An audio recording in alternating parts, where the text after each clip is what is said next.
बिल्कुल हिना, देखिए साफ तौर पे पहले आपको तस्वीरें दिखाना चाहूँगा कि इंडिया गेट का अभी क्या नज़ारा है, जो कि धुंध की चादर ने अभी भी इंडिया गेट को साफ तौर पे धूमिल कर रखा है। जो कि जो रास्ता है वो पूरी तरीके से अभी भी धुंध से ढका हुआ है।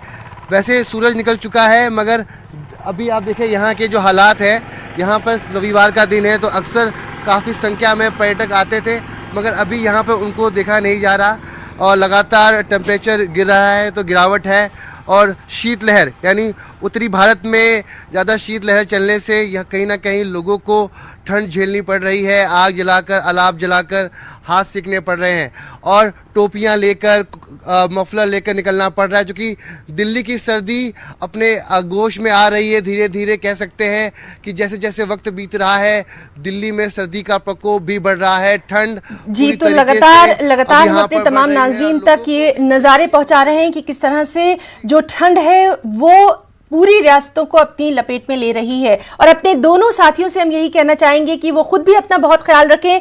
विजेंद्र शर्मा, आपका भी, और रवि मिश्रा, आपका भी बहुत बहुत शुक्रिया।